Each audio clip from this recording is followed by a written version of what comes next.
Hanya ya, kalau saya diskusi dengan teman-teman lintas aliran Kristen, banyak yang belum ngeh tentang liturgi jemaat awal itu seperti apa sih gitu ya.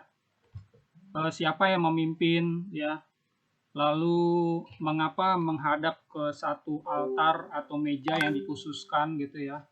Lalu inti ibadahnya apa, jemaatnya mesti bagaimana gitu ya.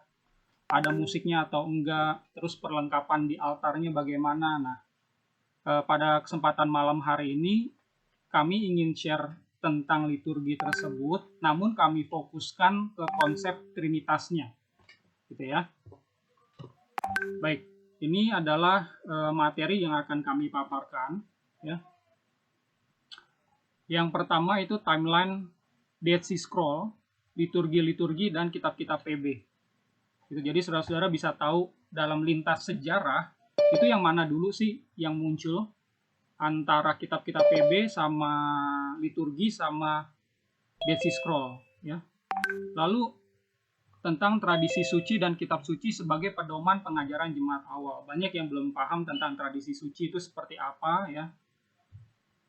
Nah, nanti saya coba jelaskan secara singkat sebelum masuk ke poin yang ketiga, Trinitas dalam liturgi paling kuno di dalam kekristenan. Nama liturginya adalah liturgi Yakobus.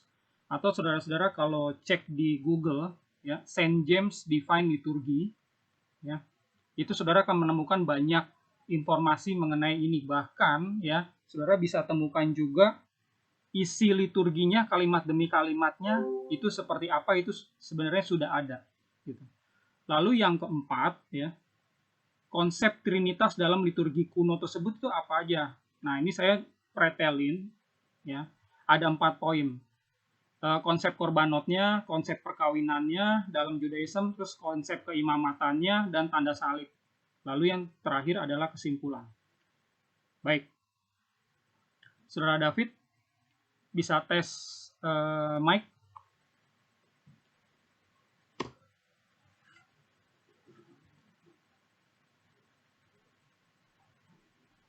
Karena saudara David adalah tim tim Selasa, jadi kami akan tektok berdua. Nanti minta materinya ya, Do. Ya, baik. Nanti saya akan share di grup CAE. Kalau saudara tidak tergabung di grup tersebut, saudara bisa minta file PDF-nya ini ke saya. Tinggal WA pribadi saya. Oke, saya mulai dari topik yang pertama, subtopik yang pertama, timeline, Dead Sea Scroll, liturgi, dan kitab-kitab PB. Kalau saudara-saudara perhatikan ya, sebenarnya ada literatur Judaism selain Tanakh, selain Talmud ya, yaitu Dead Sea Scroll. Dead Sea Scroll ini adalah kumpulan naskah-naskah kuno dari Yahudi Esseni yang hidupnya itu di dataran tinggi Qumran. Nah, sebenarnya ya kalau kita lihat di timeline ini ya, ini abad 1 sebelum Masehi, Dead Sea Scroll itu mulai ditulis, termasuk ya community rules atau naskah aturan komunitas ya, yang mengajar perjamuan suci, roti dan anggur gitu. Jadi sebelum Yesus lahir ya di abad 4 sebelum Masehi, ini komunitas ini sudah ada dan mereka ini menulis ya. Sayangnya naskah-naskah literatur yang sangat berharga ini jarang diekspos sama rohaniawan Kristen. Karena apa? Karena memang ya ini kan baru ditemukan 1947 ya. Lalu begitu ditemukan itu perlu waktu ya. Kira-kira 20-30 tahun ya untuk dikaji, terus diterjemahkan, lalu baru sebagian itu diekspos ke ke Google. Jadi kalau saudara-saudara mau tahu ya ada naskah-naskah apa aja di dalam Dead Sea Scroll, saya punya file PDF untuk ininya, tapi terjemahan Inggris ya. Tapi udah cukup bagus, sudah cukup lengkap ya. Jadi saudara-saudara bisa tahu ada literatur yang sebenarnya tidak bertentangan dengan isi kitab PB. Jadi ini melengkapi, ya, melengkapi ajaran Yesus. Nah, kita banyak kita sebenarnya udah pada tahu kalau Yesus itu bertentangan sama sekte Saduki dan sekte Farisi, ya. Nah, sekte Esseni tidak disebut-sebut di dalam kitab PB, ya. Nah, kalau kita baca ya naskah-naskah tersebut, ya, ternyata banyak ajaran Yesus yang diambil atau sebelumnya sudah ditulis di Dead Sea Scroll ini. Makanya banyak rohaniawan Kristen sekarang yang berpikir kalau Yesus memang bukan dari kaum Farisi, ya, tapi memang beliau adalah Mesias yang berasal dari kaum Esseni, gitu ya. Di tahun 30 Masehi nih, Yesus dan para rasul melakukan perjamuan akhir roti dan anggur. Pada saat ini, yang namanya bait suci itu masih berdiri, gitu ya. Jadi orang-orang Yahudi sebenarnya tidak melakukan ritual ini. Orang-orang Yahudi, Farisi dan Saduki, mereka kalau melakukan ritual itu selalu di bait suci. Nah, kaum Esseni ini sudah berbeda, mereka sudah mempersiapkan adanya perjamuan yang berbeda. Ada ritual korbanot atau ritual korban yang berbeda yang diadopsi sama Yesus, lalu dia melakukannya, ya, bersama dengan murid-muridnya sebelum dia disalibkan. Jadi itu ada di 30 Masehi. Nah, sebelum kitab-kitab PB mulai ditulis, ya, di tahun 45 Masehi, kita bisa lihat, ya, di catatan Kisah Para Rasul 246, ibadah memecah-mecah roti sudah dimulai menjadi tradisi jemaat awal. Nah, pemecahan roti tersebut ini bukannya yang perempuan, ya, bikin adonannya lalu mengeringkannya lalu membagikannya, yang laki-laki langsung memecah-mecah, nggak seperti itu, tapi ya sebenarnya ada ritualnya, ya, bagaimana mereka memecah-mecah roti tersebut. Hanya saja ini tidak dituliskan secara rinci di dalam kitab-kitab PB, gitu. Adanya di mana? Adanya di dalam liturgi jemaat, gitu, ya. Di Kisah Para Rasul 2 ayat 42 dijelaskan mereka bertekun dalam pengajaran rasul-rasul dan dalam persekutuan, dan mereka selalu berkumpul untuk memecah roti dan berdoa, gitu ya. Kitab PB kalau kita lihat, ya, itu mulai di abad 1, dimulai dari penulisan kitab Markus dan Matius, ya, sekitar 45 Masehi. Setelah itu baru ada kitab-kitab yang lain, gitu. Ini kalau kita bicara abad 1 berarti kitab-kitab itu belum dikanon, ya. Kanonisasi baru mulai adanya di abad 4, abad 5. Jadi saya mau perjelas lagi siapakah Yakobus itu. Saudara David tahu Yakobus kan siapa? Iya, itu murid, salah satu murid dari Yeshua. Itu murid ketiga itu. Benar. Ya, beliau ini adalah kalau ditulis di Galatia sama si Paulus, ya, beliau adalah termasuk 3 soko guru, karena ditulis yang pertama, ya, soko guru di jemaat awal adalah Yakobus, Petrus, dan Yohanes. Karena dia yang tulis pertama, berarti beliau ini adalah kepala soko gurunya jemaat setelah peninggalan Yesus. Nah, beliau juga adalah uskup atau gembala atau mebaker di dalam jemaat Yerusalem, gitu ya. Pusat pemerintahan atau pusat kekristenan awal adalah di Yerusalem, ya, tempat tercurahnya Roh Kudus. Lalu siapa penulis liturgi Yakobus? Sebenarnya penulis liturgi Yakobus, ya, ini debatable. Namanya memang Yakobus, tapi ya ada jemaat-jemaat awal yang meyakini memang itu ditulis sama Yakobus, tapi ada juga yang bilang itu ditulis oleh Ignatius, ya, uskup dari Syria, atau juga ada yang bilang itu salah satu uskup dari Kristen Ortodok. Nah, karena ini dokumen kuno, memang wajar terjadi seperti ini, ya. Tapi paling tidak perlu dipahami ini pasti ditulis oleh jemaat awal. Jadi bukan jemaat Gnostik, bukan jemaat Mandean, ya.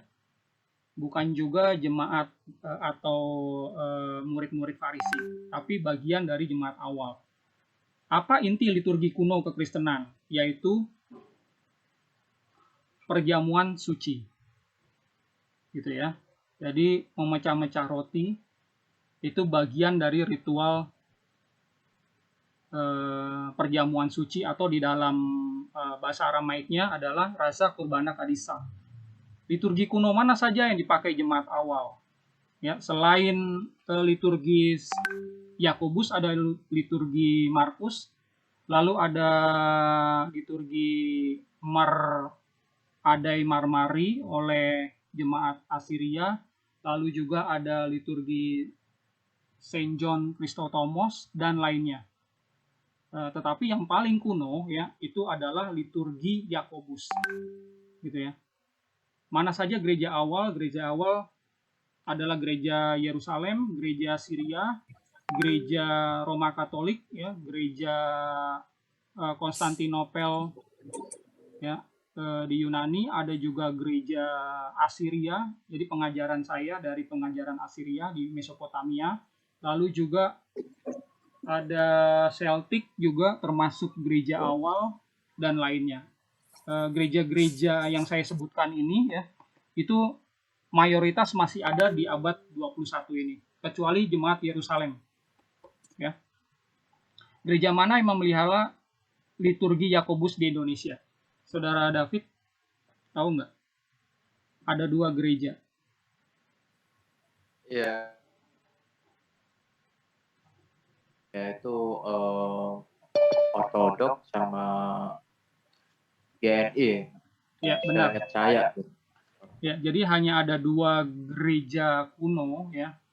Kalau gereja Kristen Ortodok itu ada dari Rusia, Konstantinopel ya, Prokor, lalu Old Calendarnya Romo Daniel itu memakai liturgi Yakobus ini yang dipakai itu setahun sekali. Sementara gereja Nasrani Indonesia cabang dari gereja Asiria ya itu memakainya setiap minggu. Jadi gereja-gereja yang lain, gereja-gereja kuno yang lain juga memakai liturgi yang mirip sih sebenarnya ya. Hanya itu dibuat oleh bapak-bapak gereja yang lain. Oke. Next.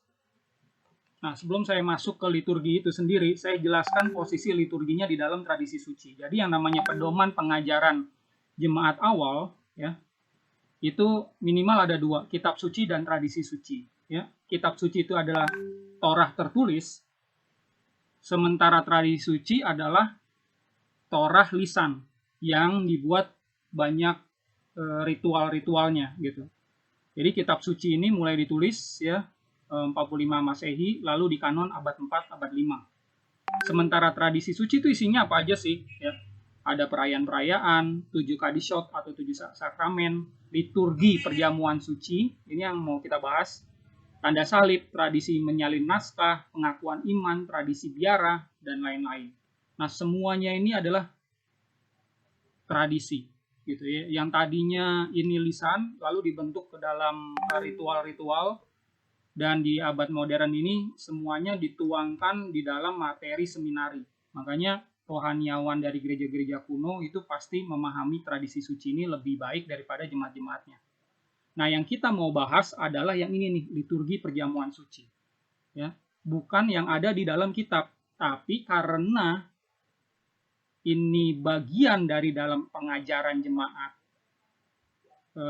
jemaat awal, pasti ada istilah-istilah di dalam liturgi ini yang masuk ke dalam kitab suci.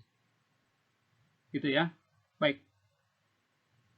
Saudara David pernah masuk ke gereja kuno nggak dalam ibadahnya? Belum pernah sih. Belum pernah. Masuk ke gereja Roma Katolik pernah nggak? Nggak pernah, cuman yang pernah saya masuk itu di ini, gereja Advent. Gereja Advent itu belum termasuk gereja rasuli ya. Jadi termasuk gereja modern ya. Kalau gereja biasanya yang sekolahnya di sekolah Katolik itu pernah sekali 2 kali pasti masuk ke gerejanya gitu. Iya.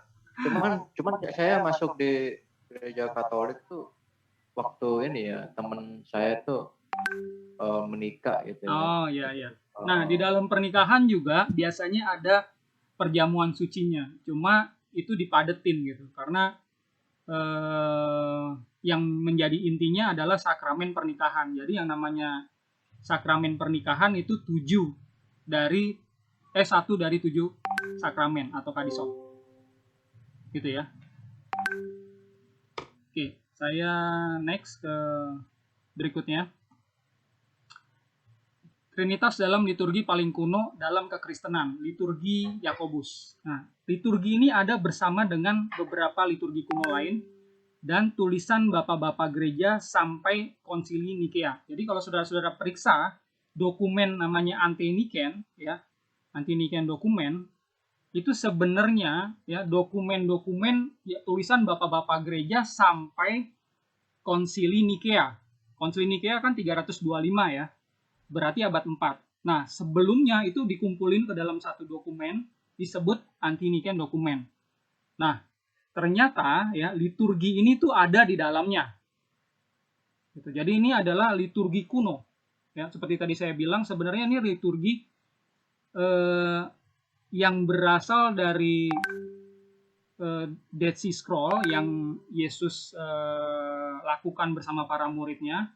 Lalu ini berkembang, ya, berkembang, dituliskan ya secara rinci ya oleh para uskup sehingga muncullah kodeksnya, muncullah naskahnya bersama tulisan bapak-bapak gereja di abad 2, abad 3 dan abad 4 gitu ya. Dan ternyata di dalamnya ada kata Trinity ya. Ini adalah kutipan liturgi.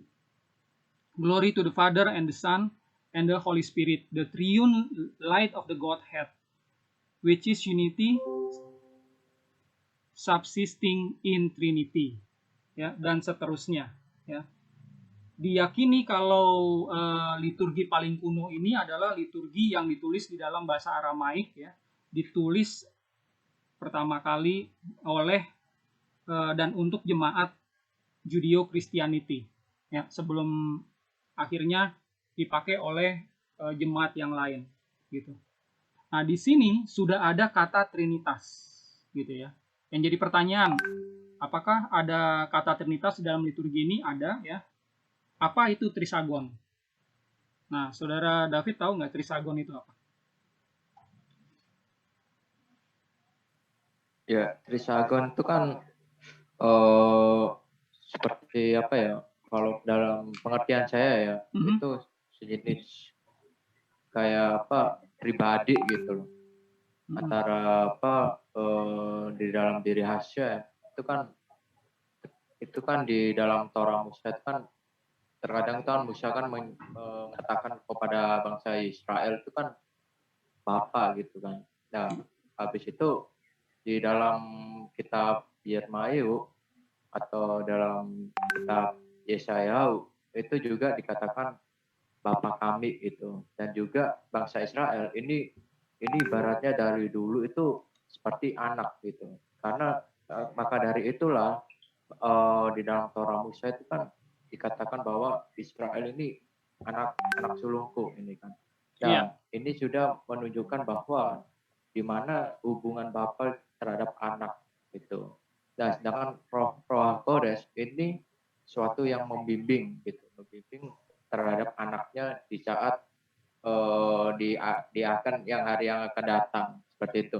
Jadi dragon ini sudah dijelaskan di dalam Yesaya berapa ya, aku agak lupa sedikit. Ini dia nih ayatnya, Yesaya 6 ayat 3. Nah, itu. Ya. Jadi saya tambahkan penjelasan dari saudara David tadi ya. Yesaya 6 ayat 3, dan mereka berseru seorang kepada seorang katanya, Kudus, kudus, kuduslah ya.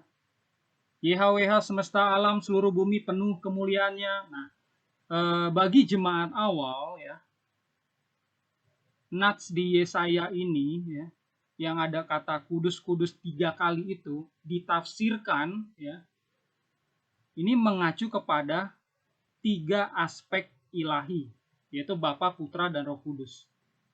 Makanya disebut Trisagon. gitu. Nah, di dalam jemaat liturgi jemaat kuno, selain liturgi Yakobus, ya, Trisagon ini selalu ada, pasti ada, ya, pasti di dalamnya tuh ada khusus kudus kudus kudus lah, gitu ya. Yang ketiga, mengacu kepada ayat mana di dalam PL ini ya, Yesaya 6 ayat 3, kapan liturgi ini disusun secara pasti, ya. Liturgi Yakobus ya, tidak ada yang tahu kapan pastinya ditulis dan oleh siapa. Ya, tapi ya kita bisa ketahui kalau ini adalah dokumen kuno ya. Itu sekitar abad 2 sampai abad 4. Apa itu dokumen Ante-Nicene? Nah, ini tadi saya udah jelaskan ya. Ini adalah dokumen isinya adalah tulisan bapak-bapak gereja sampai Konsili Nikea. Nah, di dalamnya ada beberapa liturgi termasuk liturgi Yakobus ini. Nah, karena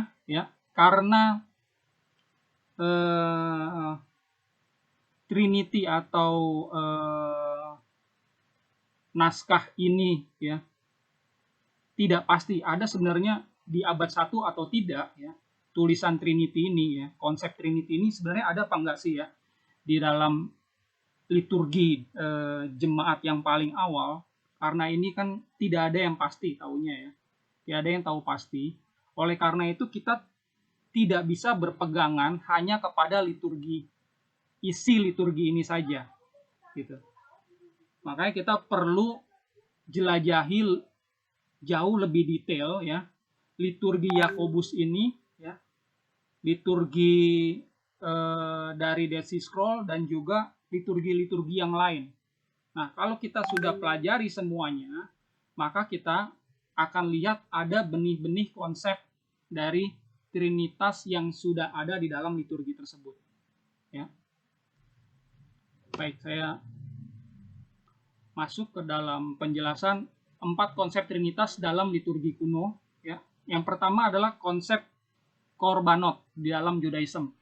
Keluaran 34 ayat 23. Janganlah darah korban sembelihan yang kepada kau persembahkan beserta suatu yang beragi. Janganlah ada dari korban sembelihan pada hari raya Pesak bermalam sampai pagi. Ini digenapi ya di Matius 26 ayat 2. Kalian tahu bahwa 2 hari lagi akan dirayakan Pesak, maka anak manusia akan diserahkan untuk disalibkan.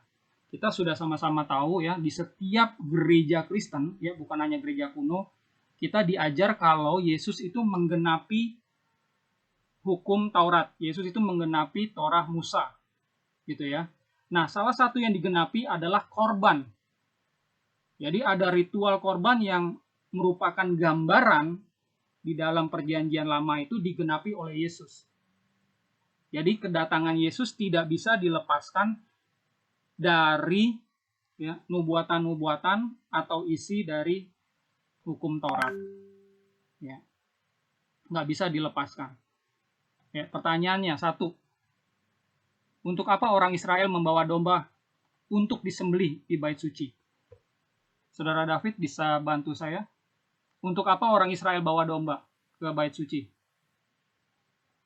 Untuk kalau dalam perspektif Judaism Second Temple, itu orang-orang Yahudi pada waktu itu untuk tujuannya untuk penebusan dosa gitu. Oke. Dan itu pun bisa disebut dengan persembahan perdamaian. Oke. Gitu. Makanya kan darah itu kan dikumpulin, habis itu kan dipercikan kan di tempat ruang Maha Kudus yang ada tireknya itu. Ya. Jadi itu. Ya. Saya tambahkan lagi ya. Saudara-saudara, kalau saudara pelajari lebih jauh ya, di dalam Taurat Musa ya, ada 12 suku Israel. Ya. Mau suku Yehuda, suku yang paling dihormat, maksudnya suku raja ya, itu kan Yehuda kan. Mereka sendiri tidak bisa menyembelih korban itu di dalam perkampungan mereka. Nggak bisa. Harus ya memilih domba ya, atau hewan yang tidak bercacat celah, itu dibawanya ke bait suci. Selalu seperti itu. Tidak boleh dia potong sendiri. Nah, kalau udah ngantri di bait suci, itu diperiksa. sama Imam Lewi sebelum dikorbankan. Kalau misalnya ada cacat gitu ya, karena perjalanan jauh gitu kan, mereka harus membawanya juga berhari-hari gitu kan ke Yerusalem. Begitu sampai, begitu dicek sama Imam Lewi, ternyata salah satu kakinya tuh luka, kaki dombanya luka, maka itu tidak bisa jadi korban. Ya, yang dikorbankan haruslah yang tidak bercacat celah, sehingga orang-orang yang jauh itu harus membeli ya domba yang memang sudah dipelihara oleh Imam Lewi gitu ya, yang sudah dipersiapkan, barulah disembelih. Tujuannya adalah untuk memulihkan hubungannya dengan sang bapa. Jadi dia berdosa ya terhadap aturan-aturan yang sudah ditetapkan sama sang bapa, dan karena dia tahu ya, menyadari dosanya, dia datang ya supaya hubungan sama sang bapa itu baik ya, pulih kembali. Nah, supaya pulih harus ada korban, darah tercurah. Jadi tujuannya adalah pemulihan gitu ya. Yang nomor 2, pertanyaan, siapa yang disembelih? Si domba atau sang bapa? Saudara David? Sebenarnya sih domba ya. Domba itu sudah ditetapkan oleh Hashem ketika masih di tanah Mesir gitu kan. Ya. Melalui Mose Berain. Benar. Ya. Jadi untuk pemulihan dengan sang bapa, ya, orang-orang Israel ini menyembelih domba yang sudah dia bawa atau dia beli. Jadi tidak ada istilahnya mereka menyembelih sang bapa. Ya, kalau ada ajaran sang anak adalah sang bapa, itu artinya sang bapa juga disembelih. Nah, kalau disembelih, ini orang Israelnya mau memulihkan hubungan dengan sang bapa, tapi kenapa sang bapanya yang disembelih? Nggak masuk di akal ya, tidak ada ajaran tersebut di dalam Judaism. Ya. Ini ajaran yang asing. Oleh karena itu, apakah sang bapa sama dengan sang anak? Jawabnya adalah tidak. Gitu ya. Dari konsep korbanotnya ya, di sini saudara-saudara bisa lihat di gambar ini ya. Kalau saudara datang ke perjamuan suci atau ekaristi di gereja-gereja kuno manapun ya, mau itu pakai liturgi Yakobus atau liturgi-liturgi kuno yang lain, selalu ya ada konsekrasi roti dan anggur. Nah, roti itu adalah gambar dari tubuh Yeshua ya. Darah itu adalah lambang dari anggurnya. Begitu dikonsekrasi sama imamnya, ya, roti itu adalah tubuhnya, anggur itu adalah darahnya. Jadi, ya, yang diterima, yang dimakan oleh jemaatnya, itu adalah tubuh dan darah sang anak domba. Darah, tubuh, dan darah Yeshua itu sendiri, sang putra. Gitu ya. Jadi kita adalah gambaran dari jemaat Israel yang ingin dipulihkan hubungannya. Jadi di dalam konteks liturgi jemaat awal tidak ada ajaran ya, kita memakan tubuh dan darah sang bapa. Ini perlu diperhatikan.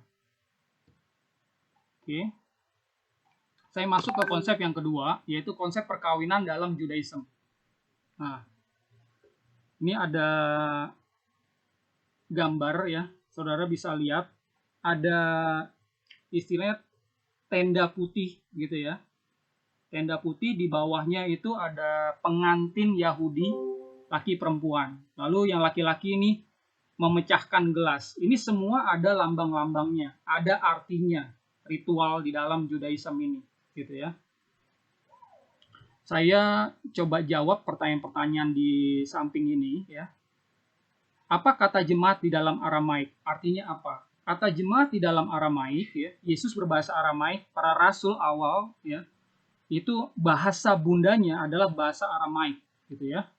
Nah, di dalam Aramaik kata jemaat adalah eta. Nah, kata eta ini ya, dia bentuknya adalah feminin. Jadi ya, Yesus itu sang pria, jemaatnya adalah femininnya. Ya.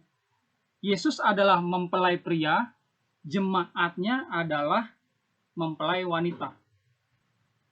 Gitu. Jadi pada saat Yesus masuk ke dalam suatu budaya Yahudi, dia tidak sembarangan memilih budaya. Jadi apa yang ada di situ itu mencerminkan pengajarannya, ya, termasuk kata jemaat ini. Ini ada hubungannya dengan perkawinan, ya.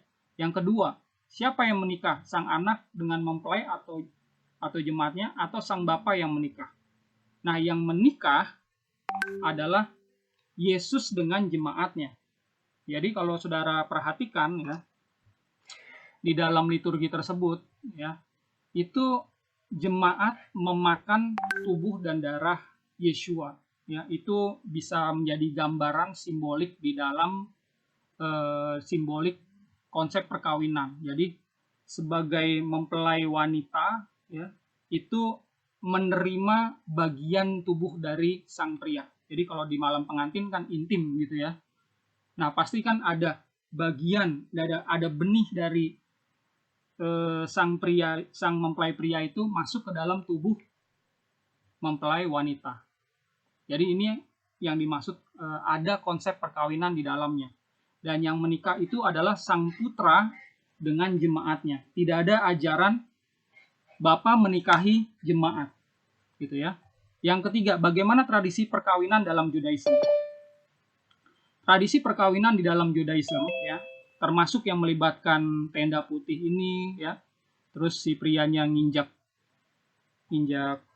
gelas, gitu ya. Jadi seperti ini. Kalau misalnya yang laki-laki itu saudara David, ya, yang perempuannya dia naksir perempuan namanya saudara Monik gitu ya. Nah, ini sama-sama suku Gad, ya. Kalau misalnya Monik itu dari bangsa yang lain, nggak boleh gitu. Perkawinan harus sesama suku di dalam Israel, gitu ya.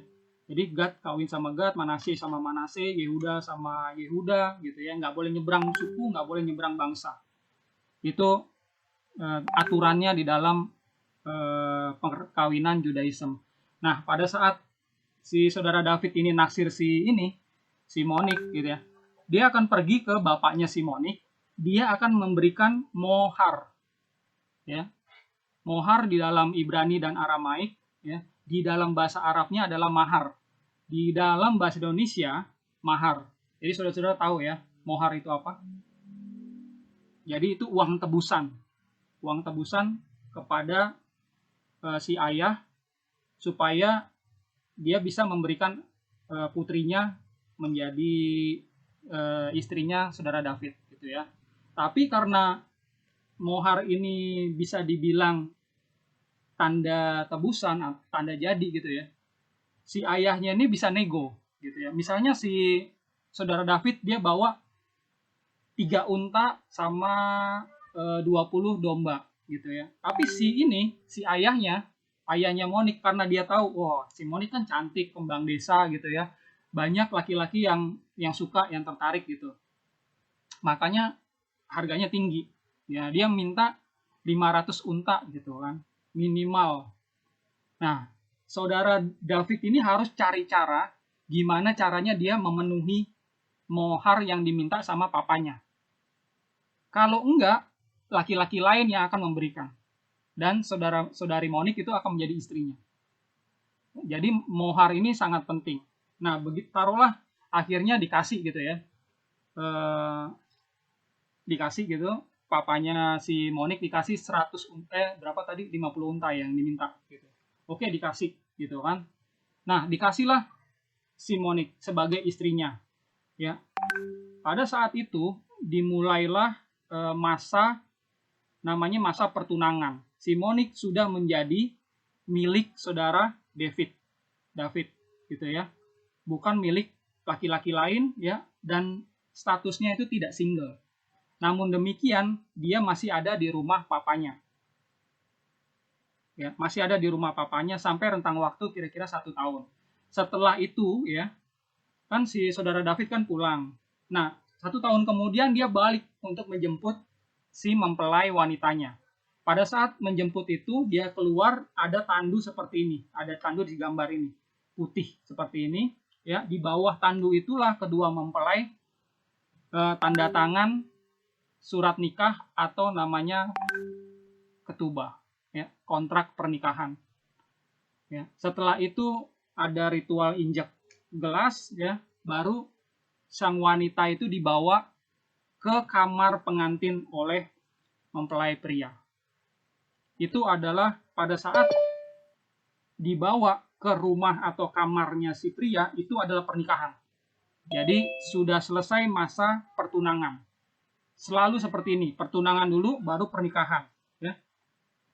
Nah, pertanyaan yang keempat, apa hubungannya dengan perkawinan anak domba? Jadi hubungannya adalah, ya, kita jemaat Yesus adalah mempelai Yesus. Yesus sudah menebus kita dengan mohar yang paling tinggi harganya, yang tidak pernah dibayar oleh pria Yahudi, pria Israel manapun. Karena harga yang diberikan Yesus adalah darahnya sendiri. Itu mohar yang paling tinggi yang pernah ada, gitu ya. Dan pada saat dia menyerahkan nyawanya, darahnya, ya, sebagai tebusan, ya, berarti pada saat itu kita menjadi milik Yesus. Dan ini sudah dilakukan pada saat Yesus mati di kayu salib, gitu. Nah, kita tidak langsung menjadi mempelai Yesus yang dibawa, tapi kita masih ada di bumi ini, ya. Inilah masa pertunangan kita dengan Yesus. Sekarang ini adalah masa pertunangan kita dengan Sang Anak Domba, gitu ya. Sampai sini dipahami. Saudara David ngikutin nggak sampai sini? Nah, ya, lanjut bro, lanjut. Saya ngikut. Oke. Jadi, ya, kapan perkawinannya? Gitu. Ini kan masih masa-masa pertunangan. Perkawinannya adalah pada saat Yesus, ya, datang kedua kali. Pada saat dia datang kedua kali, dia menjemput mempelai wanitanya untuk masuk ke dalam pernikahan anak domba. Nah, disitulah pernikahan terjadi. Tapi perlu dipahami, pernikahan ini bukan pernikahan literal, ya, tapi ini adalah simbolik. Apa yang akan terjadi itu saya sendiri kurang tahu pasti nantinya, tapi tidak ada istilahnya hubungan intim secara literal, itu tidak ada. Ini hanya hiasan saja. Artinya adalah kita ini sudah bukan menjadi milik dunia ini lagi, ya. Yesus sudah membayarkan harga yang paling mahal, ya, menyerahkan nyawanya kepada dunia, makanya darahnya tercurah ke bumi. Itu jadi lunas harga yang dibayar untuk kita. Nah, nanti pada saat Yesus datang, kita akan masuk ke dalam perkawinan anak domba. Nah, di dalam perkawinan ini, pertanyaan kelima, ya, siapa yang kawin? Sang Bapa atau Sang Putra?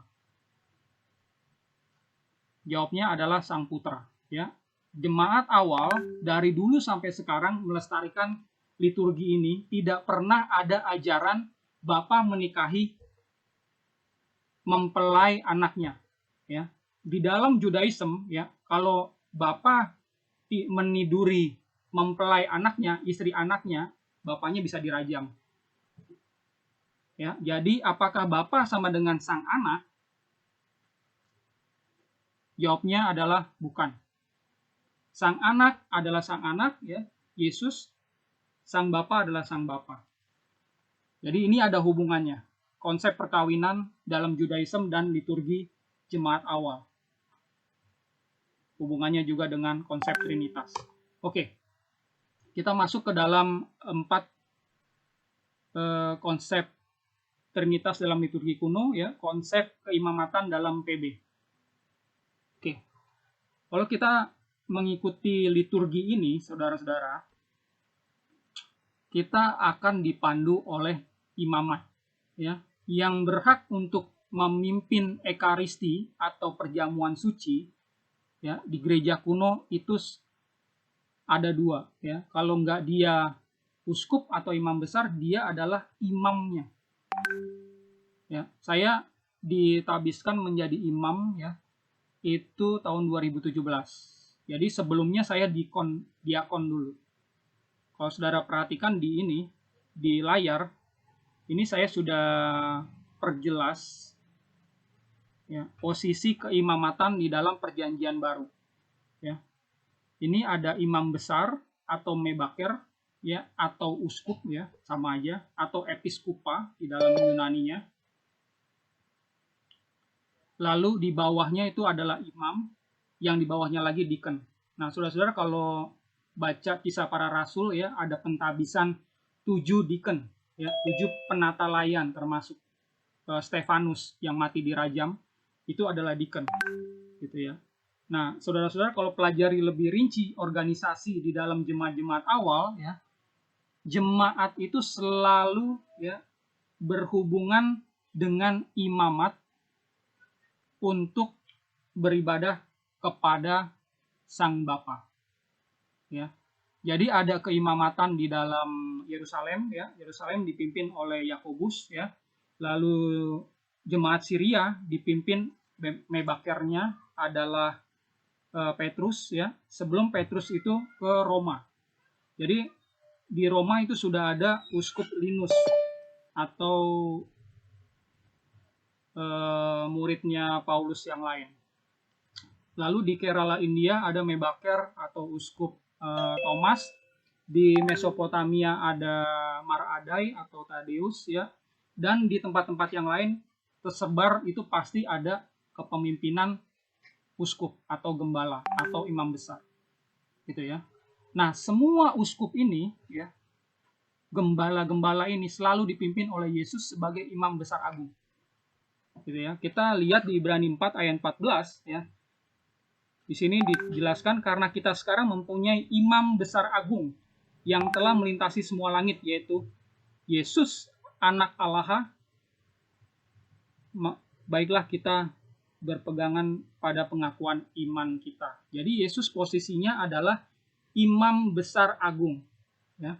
Nah, saudara-saudara, kalau saudara pelajari sejarah keimamatan, ya, saya di seminar itu dilengkapi dengan buku khusus, ya, tentang imamat atau ritual ini. Ini bukunya tebal. Nih, ini ada. Saudara bisa lihat, ya. Nih. Ini cukup tebal. Ada sekitar 400 halaman. Jadi di dalam sejarahnya perkembangan manusia, ya, dulunya sebelum kita hidup bercocok tanam menetap, ya, hidup nomaden, itu pasti komunitas manusia kita itu kan hidupnya berburu, ya. Itu pasti dipimpin sama seorang wanita. Biasanya disebut dukun, ya, atau pelihat, gitu ya. Nah, dukun wanita tersebutlah yang menentukan kapan harus berpindah tempat, kemana berpindah tempat, ya, berburu ke arah mana dan lain sebagainya. Hal-hal mistik selalu, ya, perantaranya adalah dukun tersebut sebagai imamat. Nah, keimamatan kuno ini terus ada di dalam budaya-budaya manusia setelah manusia menetap, gitu ya. Jadi setelah sekitar 10.000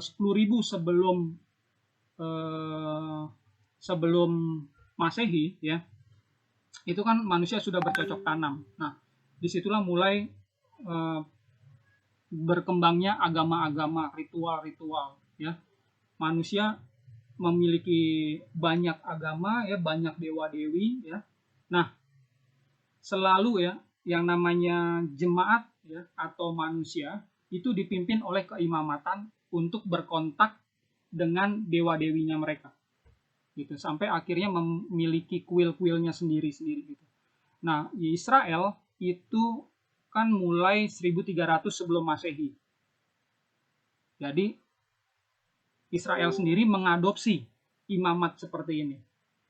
Jadi keimamatannya itu sudah ada sebenarnya sejak dulu, sebelum Israel ada, sebelum Musa memimpin bangsa Israel keluar dari Mesir. Itu yang namanya imamat itu selalu, ya, adalah perantara antara jemaahnya sama dewa-dewi atau Tuhannya. Nah, demikian juga di dalam perjanjian baru. Ya, kekristenan lahir dari agama Judaism, ya. Nah, Yesus berperan sebagai imam besar agung, ya. atau perantara antara jemaat dengan Sang Bapa. Makanya ada ayat yang bilang, akulah jalan kebenaran dan hidup, ya. Tidak ada seorang pun datang kepada Bapa tanpa melalui aku. Di sini posisi Yesus memang adalah sosok ilahi, tetapi dia bukan Sang Bapa. Ya, saudara-saudara bisa pahami di sini. Inilah perbedaan, ya, ajaran Oneness dengan ajaran jemaat awal. Kalau ajaran Oneness, ya, atau Jesus only, itu mengedepankan sosok Bapa dan Anak itu sama, satu sosok. Sementara di dalam liturgi ini, sejak awal, jemaat awal, itu sudah memiliki konsep di mana Bapa sama Putra itu berbeda. Putra posisinya adalah imam besar agung. Ya, dia adalah perantara. Gitu. Jadi saya sudah menjawab pertanyaan, ya. Apa itu imamat? Imamat adalah perantara antara jemaat dan Tuhan yang disembah. Ya, Sang Bapa, gitu ya. Apa status Yesus dalam imamat PB? Imam besar agung. Bagaimana jenjang jemaat imamatan dalam PB? Jenjangnya ini, ya. Jadi begitu jemaat itu dibaptis, seseorang dibaptis, dia adalah jemaat. Nah, dari jemaat yang banyak, itu akan dipilih oleh para rasul yang mana yang layak untuk ditabiskan. Nah, dipilihlah 1-2 orang masuk ke dalam jenjang deacon. Gitu ya. Setelah deacon, atau bahasa Aramaiknya samasa, dia akan ditabiskan lagi jadi imam atau kasa. Lalu suatu saat sebelum rasul mati, dia mentabiskan mebaker atau uskup nanti penggantinya. Jadi ada 2 gembala nih, ya.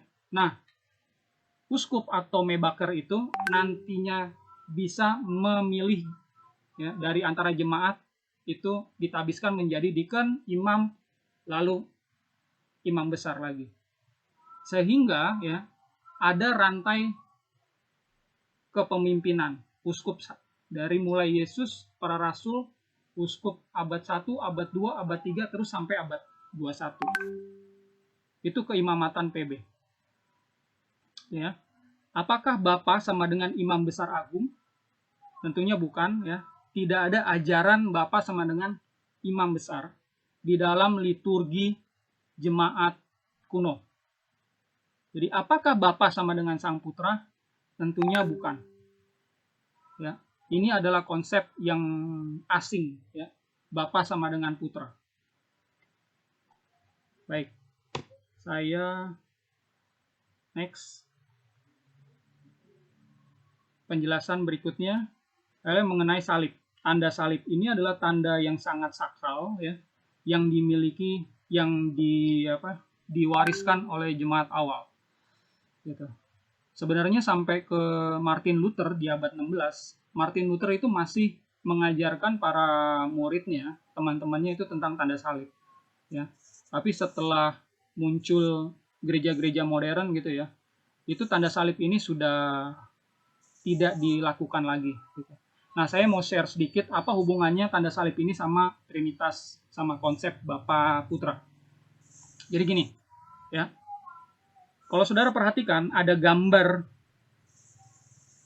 di sini, ya. Ini ada batu, ya, terus dipahat ada gambar Messianic Seal, atau sebenarnya ini adalah gambar dari simbol dari kejemaatan Yerusalem yang tadinya dipimpin sama Yakobus, gitu ya. Jadi arkeolog itu sudah menemukan tanda salib pertama, ya, selain yang ada di kitab suci. Kalau di kitab suci PL, ya, tanda salib itu huruf tau.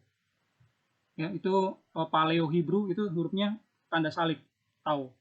Nah, kalau di arkeolog, ya, di luar naskah kitab, ya, itu ada bukti penemuan Messianic Seals. Jadi kalau saudara-saudara perhatikan ada lambang Messianic, ya, ada menorah, terus bintang Daud, terus ada ikan. Nah, ikan di bawahnya itu matanya itu adalah tanda salib plus dia. Jadi temuan ini ada di abad 1. Gitu ya. Jadi memang jemaat Judeo-Christianity itu tidak asing lagi dengan simbol salib. Ya. Lalu ada Tertullianus ya yang menjelaskan, we Christian wear out our foreheads with the sign of the cross. Jadi Tertullianus itu yang hidup di abad 2 itu menjelaskan kalau pada umumnya orang-orang Kristen itu sudah memakai tanda salib ini dalam ibadah. Jadi ini adalah satu kesatuan, satu paket dengan liturgi jemaat kuno. Ya, ada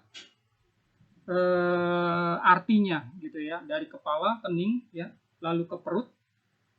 Kalau jemaat Yahudi Kristen di Mesopotamia itu ke bahu kanan baru bahu kiri. Ya, atas nama Bapa, kening, Putra ke perut, lalu Roh Kudus pundak kanan, Amin di pundak kiri. Artinya adalah Bapa mengutus Sang Putra turun ke bumi, ke perut, ya, untuk memberitakan Injil ke bangsa Yahudi kanan, ya. Lalu Injil diberitakan ke bangsa-bangsa kiri. Kenapa kanan dulu? Karena ya, kalau orang Yahudi itu kan menulisnya tuh dari kanan ke kiri. Gitu ya. Kalau gereja-gereja yang lain ada yang dari kiri ke kanan. Kalau Katolik itu dari kiri ke kanan. Itu nggak masalah. Berbeda itu hal yang wajar. Tapi yang punya kesamaannya selalu ya, dari kening ke perut, artinya Bapa mengutus Sang Putra. Ya, tidak pernah ada ajaran Bapa menjadi Sang Putra turun ke bumi. Itu adalah ajaran yang asing di dalam jemaat awal. Nah, saking apa namanya sakralnya jemaat-jemaat awal itu, kalau keluar rumah bikin tanda salib, ya, naik mobil dia bikin tanda salib, atau dia pada saat ketakutan ada momen yang krusial di dalam hidupnya dia bikin tanda salib. Bukan hanya pada saat masuk ibadah. Gitu ya. Nah, kalau saudara perhatikan jemaat-jemaat awal itu bisa dibedakan juga dengan simbol tanda salibnya masing-masing. Saudara perhatikan di screen ya. Ya, yang ini nih tanda salib warna biru kuning ini adalah tanda salib jemaat Markus Alexandria Koptik. Gitu ya. Di Indonesia sudah ada, di Bekasi dan di Surabaya. Nah, tanda salibnya ini nggak berubah dari dulu sampai sekarang begini. Gitu. Jadi kalau saudara nemuin tanda salib ini di suatu rumah atau di bajunya, baju imamnya, ini berasal dari Mesir. Ya. Lalu yang hijau, ya, hijau bagus ini ada anyaman. Ini. Nah, ini adalah tanda salib Celtic Orthodox. Lalu di sampingnya yang emas ya, ini ada tanda salib, terus ada bawahnya bunga teratai, di atasnya ada burung merpati turun. Ini adalah Martoma Cross atau tanda salib jemaat Martoma India. Ya. Lalu yang sebelah kanannya tuh ada tanda salib hitam, terus ada garis gitu ya. Ini adalah tanda salib dari Kristen Yunani, Kristen Ortodoks. Lalu yang bawahnya ini adalah tanda salib yang hitam ini, di ujung-ujungnya ada 3 bunga ya. Itu melambangkan 3 kali 4, 12 ya, melambangkan para rasul. Nah, ini adalah tanda salib dari gereja Assyria. Sebenarnya gereja-gereja kuno lain itu memiliki tanda salibnya masing-masing ya. Simbol ini belum tentu ada di abad 1, tapi itu berkembang dan akhirnya menjadi ciri dari gereja masing-masing. Pertanyaannya, simbol jemaat Yerusalem yang mana? Tadi udah saya jelaskan ya, yang paling kiri ini, Messianic Seal. Ya. Simbol salib yang lain itu berasal dari mana? Tadi saya udah jelaskan juga. Nomor 2, apa bukti tanda salib dipakai jemaat untuk ibadah? Ya, buktinya ini ada tulisan Tertullianus ya, di abad 2 dan juga ada tanda salib di bukti temuan arkeolog ya. Lalu yang ketiga, bagaimana cara tanda salib jemaat Yahudi Kristen Assyria? Tadi saya sudah jelaskan, bedanya dengan jemaat lain saya sudah jelaskan. Yang keempat, pertanyaan penting, apakah Sang Bapa turun jadi Sang Anak? Jawabnya tidak. Ya. Jadi Sang Bapa adalah Sang Bapa. Bagian dari dirinya yaitu firman-Nya itulah yang turun ke bumi menjadi Sang Putra.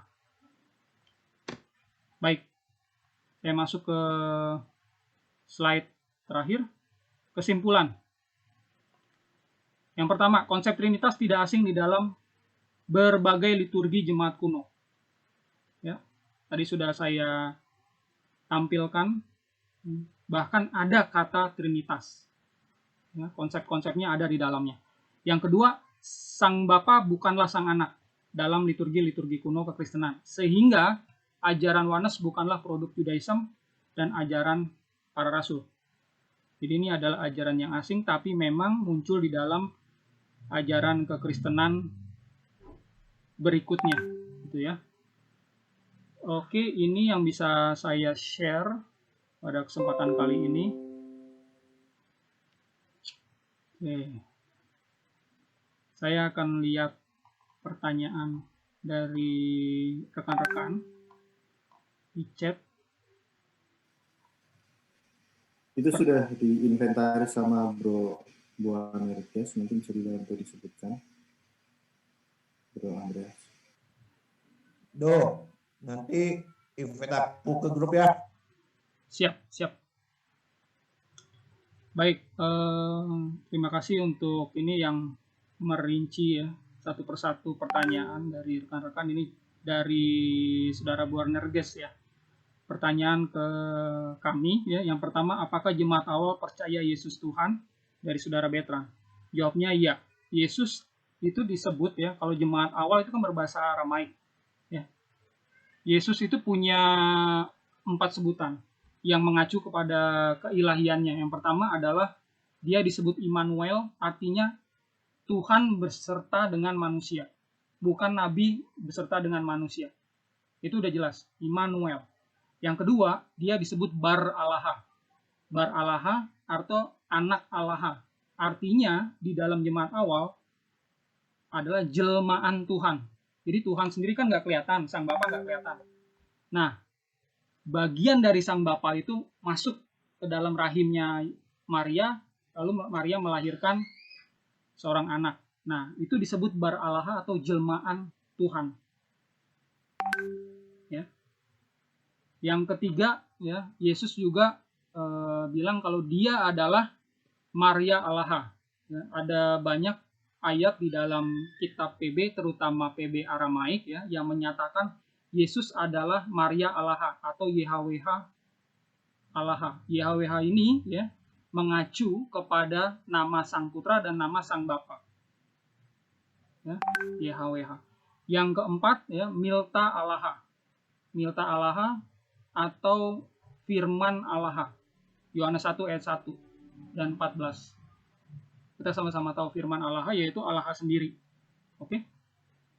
Ini yang dipegang ya, sampai sekarang mayoritas kekristenan masih memelihara, melestarikan ajaran ini. Jadi inilah yang harus kita lestarikan terus ke anak cucu kita.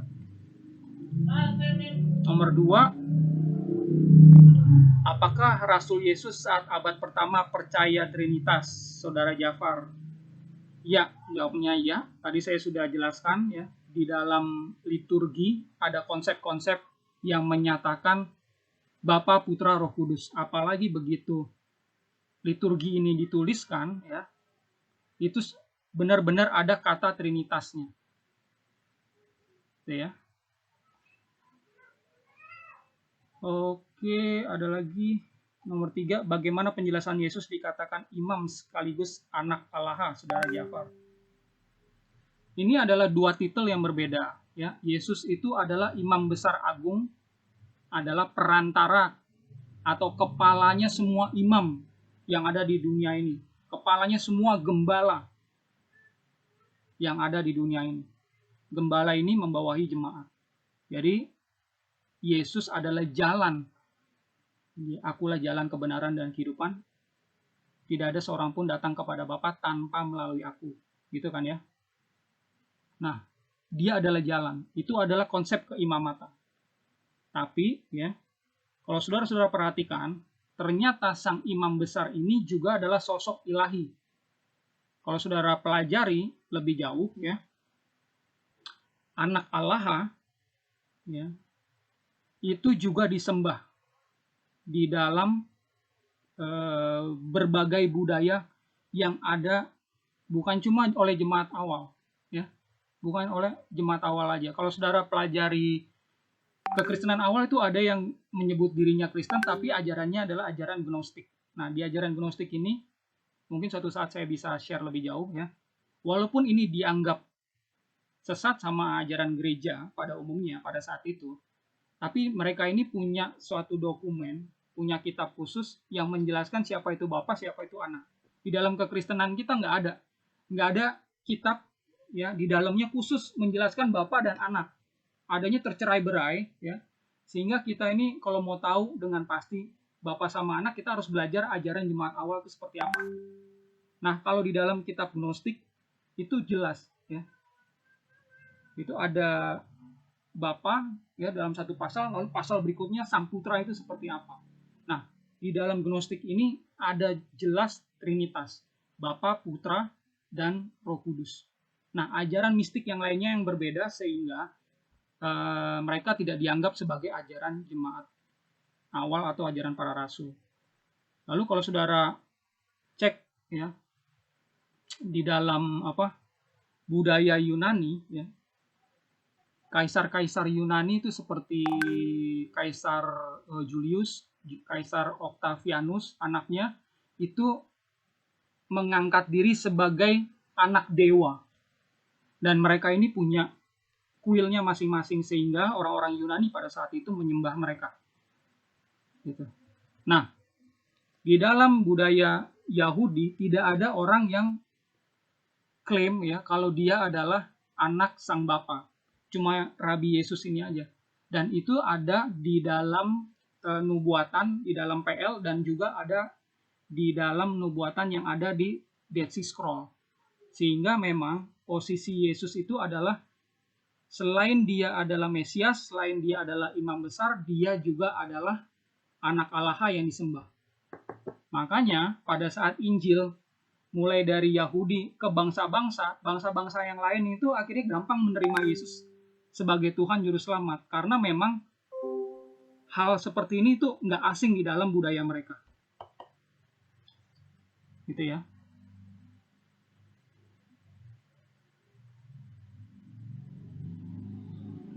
Oke. Saudara David mau menambahkan, dipersilakan.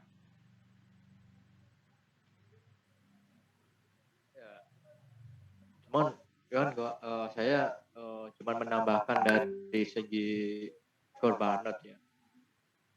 Terkadang itu kan bidat-bidat ini kan saya lihat tuh agak mau mengabaikan dari segi korbanat itu seperti apa, baik DPL maupun di PB. Makanya siap saya bertemu maupun melihat dari bidat-bidat seperti ini, ya masih belum memahami apa tujuan Yesua itu di salib itu apa gitu. Terkadang itu kan bagi orang awam itu kan mengatakan bahwa oh itu tebusan dosa kan gitu. Terkadang berpikiran bahwa kalau itu tebusan dosa, bagaimana dengan orang-orang yang di perjanjian lama, kan seperti itu. Nah inilah terkadang itu bidat-bidat ini mencari kebenaran, tapi mencari dari segi kesalahan gitu loh. Seakan-akan nih, oh kalau Yesua ini disalib berarti orang-orang di PL ini gak terselamatkan, kan seperti itu. Padahal di PL itu sudah ada, yaitu korbanat itu. Seperti Musa mengatakan kepada bangsa Israel, inilah darah perjanjian kamu dengan Tuhan. Itu menunjukkan apa? Menunjukkan itu perjanjian itu Hasyim dengan kamu. Itu perjanjian yang kekal. Habis itu di dalam Imamat 17 ayat 11 di mana perjanjian itu menjadi dengan perjanjian perdamaian. Dan dari sinilah kita sudah mengetahui apa landasan utama di dalam PL itu, yaitu korbanat itu. Seperti itu sih yang saya tambahkan. Dan itu pun yang digenapi secara fundamental oleh Yesua ketika di kayu salib. Terima kasih. Ya, terima kasih. Saudara-saudara bisa buka mic kalau ingin bertanya. Nanti izinkan saya dan saudara David bisa menjawabnya.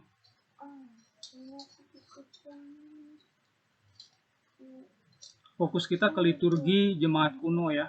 Kalau saudara-saudara ingin tahu seperti apa gitu, nanti saya dengan senang hati untuk memperlihatkan videonya kalau perlu gitu. Lalu apa aja yang ada di altar saya juga bisa perlihatkan kalau saudara ingin tahu. Ya. Halo? Atau bisa raise hand ya. Nanti bisa unmute. Silakan. Itu Pak Aldo subordinasionisme atau setara ya? Jemaat awal Trinitasnya. ya, jemaat awal itu tidak mengenal ini setara atau sub atau apa berbeda gitu. Di abad-abad awal atau di dalam liturgi ini tidak diperkenalkan itu. Nah, kekritisan dalam pemikiran bapak-bapak gereja itulah yang membuat akhirnya ada ajaran, oh ini setara, oh ini tidak setara. Tapi di dalam liturgi jemaat kuno tidak ada pengajaran seperti itu, ini setara atau tidak. Tapi intinya adalah ada Bapa, ada Putra, ada Roh Kudus.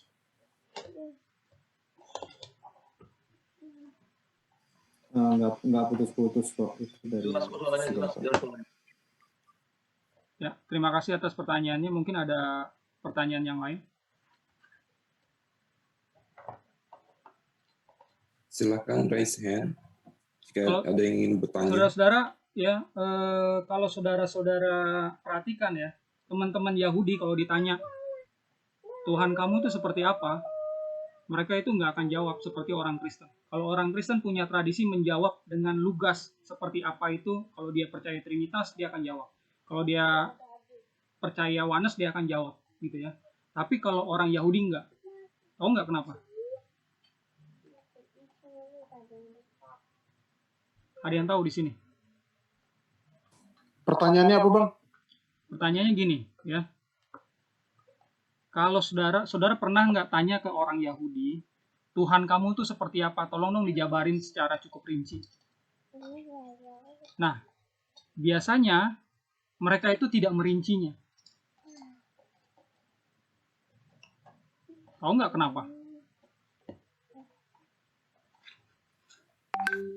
Jawabnya gini, karena ya tentang keilahian, hal mistik di dalam Judaism itu hanya ada di dalam kitab Zohar, di dalam Talmud dan di dalam Tanakh, kitab PL itu nggak ada secara rinci. Adanya hanya sekilas-sekilas. Kitab Zohar itu adanya kapan? Mulai abad 2, tapi dipelajari oleh Yahudi-Yahudi itu abad pertengahan. Nah, baru abad 20, abad 21 ini dipublikasikan sama rabi-rabi yang mempelajarinya, yaitu rabi-rabi Kabalah. Kalau saudara perhatikan, ya, ajaran tentang keilahiannya ini lebih ribet daripada Trinitas. Namanya Sepirot. Sepirot itu 10 sepira, 10 channeling Elohim. Elohim yang belum berwujud ya, atau mewujudkan dirinya itu disebut Eisof. Nah, begitu mewujudkan dirinya lewat 10 sepirot itu, masing-masing itu ada Bapa, ada Ibu, ada Ben Yah atau anak Yah, terus ada yang lain-lain lagi. Itu kalau dijelaskan jelimet. Ya, karena kitab Zohar itu kitab mistik ya, yang penuh dengan simbolik. Nah, kalau saya tanya ya ke teman-teman Yahudi, itu hanya mereka yang sudah di atas 40 tahun dan sudah mempelajari PL sama Talmud yang bisa mendalami kitab Zohar itu. Jadi mereka agak berbeda sama orang Kristen. Kalau ditanya itu mereka sebenarnya susah jawabnya, susah menjelaskannya. Saya aja baca berkali-kali ya, susah mudeng. Intinya apa yang saya mau sampaikan di sini? Tuhan itu memang suatu hal yang misteri, ya, yang jelimet banget, gitu. Nah, sama Yesus itu udah disederhanakan. Bapa, Putra, Roh Kudus. Sama Yesus sudah disederhanakan. Supaya kita tuh gampang nangkepnya gitu. Ya. Lebih sederhana lagi, Tuhan itu adalah roh. Atau orang Yahudi bilang dulu, Tuhan itu angin. Lebih sederhana lagi, Tuhan itu kasih. Itu sederhana banget.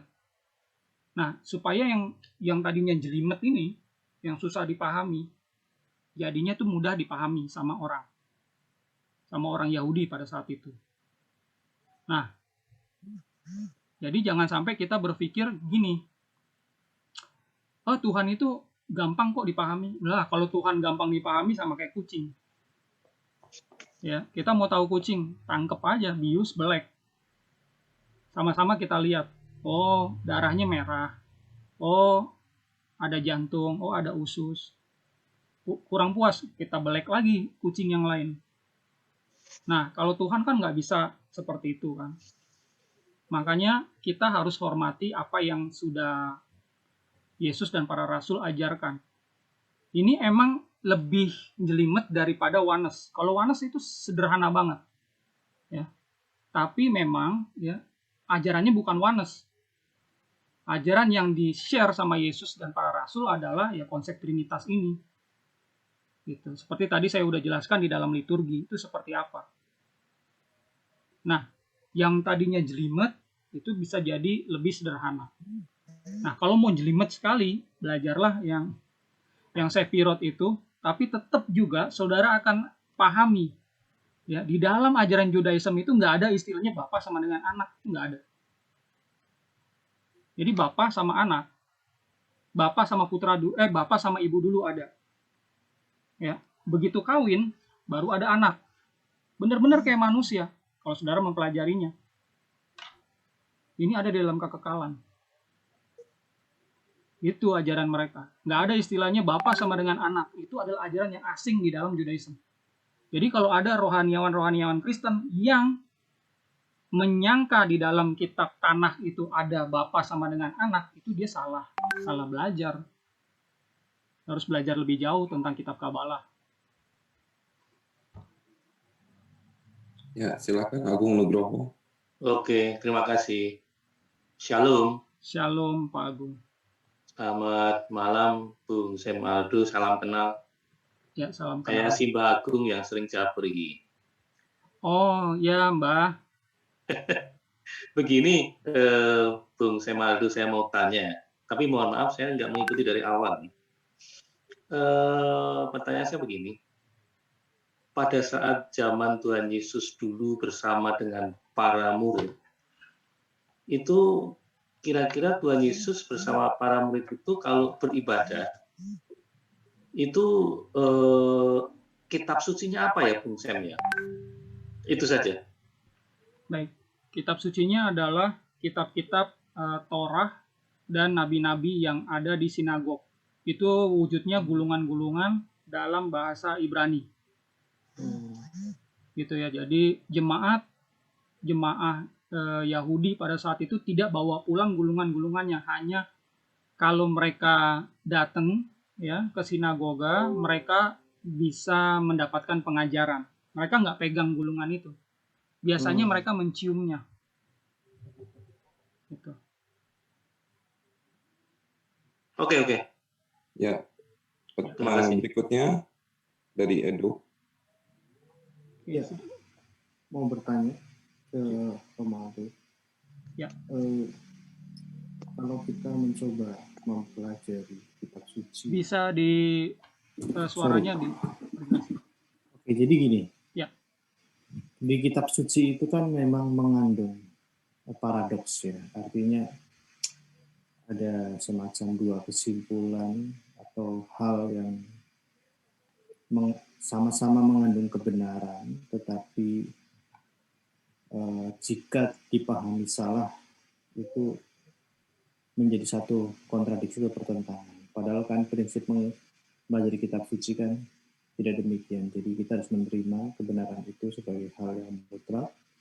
Paradoks yang ada itu harus kita pelajari, pahami dalam menggunakan prinsip keselarasan gitu. Nah, tetapi kenyataan yang terjadi adalah banyak yang gagal memahami paradoks yang ada dalam kitab suci, dan akhirnya itu yang menyebabkan banyak sekali aliran sesat dan gereja harus bersusah payah untuk meresponnya. Nah, terkait Trinitas, Bapak-Bapak gereja dan tentunya kitab suci sebenarnya sudah cukup tegas ya menjelaskan itu. Tapi kenapa sampai saat ini masih banyak orang Kristen yang masih mengutamakan semacam ego sektariannya gitu ya, sehingga menabrak hal-hal yang sudah diselesaikan oleh gereja sejak mula-mula ya, seperti ajaran sesat, bidat Oneness Pentecostal dan sejenisnya itu. Nah, apakah yang mereka lakukan ini masih relevan, artinya itu sah-sah saja, atau itu menyalahi prinsip-prinsip fundamental yang sudah diselesaikan oleh gereja? Mohon tanggapannya. Sebentar. Ya. Baik. Pertanyaannya, mengapa masih banyak orang Kristen yang masih mengikuti ajaran-ajaran yang berbeda gitu ya, secara fundamental dengan gereja-gereja kuno pada umumnya, gitu ya? Ya, seolah-olah mereka itu menafikan ya, mengabaikan yang sebenarnya sudah selesai oleh gereja sejak dulu gitu. Oke, saya bagi dua jawabannya. Yang pertama ke arah rohaniawannya, yang kedua adalah ke arah jemaatnya. Kalau rohaniawan ya, mereka punya kecenderungan untuk menafsir. Ya. Jadi karena setiap orang merasa berhak menafsir, setiap orang merasa dipimpin sama Roh Kudus, setiap orang apalagi kalau dia punya pengalaman pelayanan, apalagi sekolah teologi juga ya, kecenderungannya orang Kristen adalah berani menafsir. Nah, karena tafsirannya tersebut ya, itulah ya bisa membuat suatu aliran yang baru. Bukan hanya sesuai dengan aliran-aliran yang sudah ada ya, tafsirannya, tapi bisa juga tafsirannya itu merupakan tafsiran baru sehingga melahirkan aliran baru. Ya, rohaniawan memiliki kecenderungan tersebut, dan itu adalah hal yang wajar. Nah, agama kuno ya, itu tantangannya kalau dia nggak punah, dia akan bercabang-cabang. Ya, ajaran Hindu itu udah banyak sekali cabangnya. Sampai Buddha sebenarnya adalah cabang dari Hindu sebenarnya. Ya, ajaran Judaism juga demikian ya, bersyukur nggak punah, tapi sekarang ini udah ada Judaism ortodok, reform, konservatif, rekonstruktif, dan lain-lain. Islam juga demikian ya, ada puluhan cabang. Nah, kekristenan ini yang cukup banyak ya, ada sampai ribuan, ada yang bilang sampai 40.000, dan masing-masing meyakini yang paling benar gitu ya. Jadi kita nggak perlu panik atau bagaimana ya, tanggapi ini secara positif ya, tanggapi ini secara wajar aja. Inilah tantangannya untuk agama kuno, pasti bercabang-cabang. Nah, siapa yang bisa menyatukan ribuan aliran ini nanti?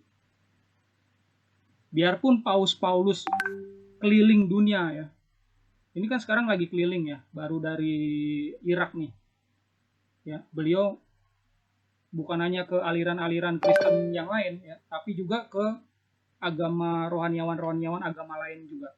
Nah, beliau ini nggak bisa menyatukan ribuan aliran Kristen untuk masuk ke Katolik, nggak bisa. Saya apalagi nggak bisa. Teman-teman CIA yang paling jago untuk berdebat seperti Ibu Sofi tidak bisa menyatukan aliran ribuan ini. Ya, akhirnya kita menyerahkannya kepada Yesus pada saat beliau datang kedua kali. Mau nggak mau nanti dijewer. Nih Romo Aldo, kamu salah. Ya udah, gue manggut-manggut aja kalau udah ditegur salah. Gitu. Jadi kita harus hormati tafsiran yang ada ya. Kita boleh membenci ajaran, tapi jangan membenci pribadinya. Yang kedua ya, jemaat. Kalau jemaat itu banyakan yang nggak ikut. Kebanyakan ya jemaat itu join satu komunitas bukan karena pengajarannya aja, tapi karena memang ada pasangannya di situ, ada calon pasangan hidupnya di situ, ada rekan bisnisnya di situ juga, dia diajak sama temennya, ya. Atau mungkin dia suka sama suatu aliran tapi nggak ada di kotanya, mau nggak mau ya mana yang terdekat dia akan ikuti. Gitu. Nah, saya sebagai rohaniawan ya, saya himbau ke rekan-rekan yang mengklaim dirinya pengajar, jangan berhenti untuk belajar. Jangan berhenti untuk belajar sejarah. Kenapa? Karena kitab PB atau PL ini adalah dokumen kuno. Ya, ini produk Yahudi.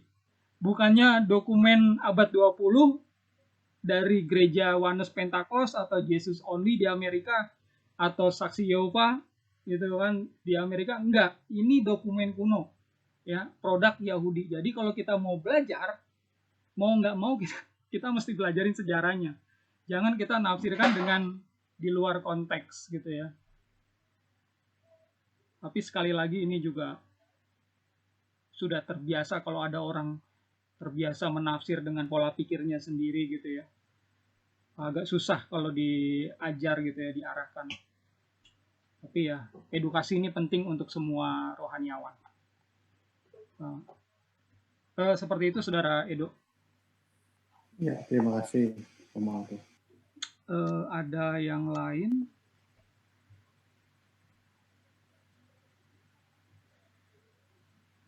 Saudara Sansan. Jawab ya. Ya, Yesus sama dengan Bapa, tapi sosok Yesus bukan Bapa, melainkan sejati Yesus adalah Yesus. Nah, Saudara Sansan, ini pertanyaan atau pernyataan ya? Dua-duanya, Pak. Yang mau ditanyakan apa? Kalau saya menyatakan sejati Yesus adalah Bapa, Anda mengamininya atau menolak pemahaman ini, Pak? Sejati itu apa ya? Bisa dijelaskan nggak?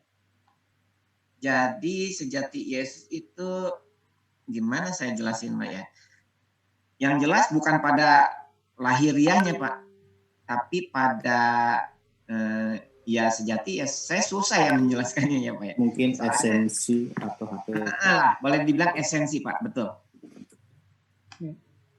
Kalau hakikat di dalam Aramaiknya itu disebut kiana.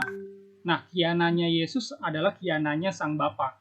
Kiana Sang Putra adalah kiananya Sang Bapa. Hakikatnya itu sama-sama Tuhan. Tapi ya bisa dibedakan. Jadi gini, orang Yahudi dulu ya, kalau bilang Tuhan itu kan adalah roh. Roh itu angin. Ya. Jangan bandingin sama Kristen sekarang. Kristen ini kan dokumen kuno. Ya, Yesus bicara sama orang-orang Yahudi abad 1 ya. Jadi orang Yahudi dulu, roh Tuhan itu seperti apa? Tuhan itu adalah roh. Tuhan itu nggak kelihatan. Ya, Tuhan angin yang nggak kelihatan, ada di mana-mana tapi punya tenaga, punya dorongan gitu. Makanya kalau mereka nelayan, mereka didorong sama Tuhan ya, perahu mereka tuh bisa berlayar malam-malam ke laut karena didorong, ada angin darat gitu ya. Setelah dapetin ikan banyak, didorong lagi sama angin sama Tuhan ke pantai. Akhirnya mereka jual ya ikan-ikan yang mereka sudah dapatkan semalaman itu. Jadi bagi mereka ya, Tuhan itu adalah roh, Tuhan itu ada di mana-mana. Nah, roh itu kan angin tuh di mana-mana. Sebagian itu masuk ke dalam rahimnya si Maryam, sebagian ya. sebagian. Nah, makanya ya Yesus itu disebut juga sang anak yang disembah. Angin-angin yang ada di mana-mana itu disebut sang Bapa. Jadi bukan sang Bapa masuk semua. Kalau sang Bapa masuk semua ke dalam rahimnya si Maryam, berarti udah nggak ada angin nih di mana-mana. Gitu loh. Itu pola pikirnya orang Yahudi dulu ya. Dan sampai sekarang ya, sebenarnya konsep Bapa dan anak yang berbeda itu masih dipertahankan. Karena memang ya Yesus itu sendiri ya berdoa. Berarti ada dua sosok, ada dua aspek kalau menurut orang Yahudi. Gitu ya. Makanya saya tanya sama Ko Sansan, sejati itu apa gitu. Karena terminologi ini terminologi yang asing untuk orang Yahudi abad 1. Kalau orang Yahudi abad 1 ditanya kiana apa, knume apa, persopa apa. Nah, saya bisa jelasin deh. Iya. Kalau disebut esensi mungkin masih belum jelas ya Pak Romo ya. Esensi hakikat ya, itu kiana tadi. Jadi sama-sama hakikatnya adalah Tuhan. Jadi Yesus disembah, terus Sang Bapa juga disembah. Jadi hakikat Tuhan Yesus adalah Bapa, bukan pada sosoknya tapi pada ketuhanannya. Ya, kalau itu dibilang boleh sama ya. Tapi kalau dibilang Yesus sama dengan Bapa itu adalah ajaran yang asing ya. Kalau dibilang hakikatnya sama, ya memang. Baik itu dalam terminologi Yunani maupun terminologi Aramaik, itu memang demikian. Sama-sama Tuhan. Oke. Itu ya. Ya. Oke, mungkin Terima saudara-saudara kasih yang Pak lain. Sansan. Ya. Ini Ko Sansan ini dari penganut Qinghai. Kalau saya perhatikan ya, Qinghai ini pengajarannya bagus dari sisi moralitas dan dari sisi sejarah. Karena kalau saudara perhatikan ya, video-video Qinghai ini juga mengupas Dead Sea Scroll. Jadi ada Injil Esseni. Nah, itu sudah diterjemahkan ke dalam bahasa Indonesia sama si Qinghai. Ada nggak yang menerjemahkan itu di Indonesia? Nggak ada. Tapi di videonya sudah ada.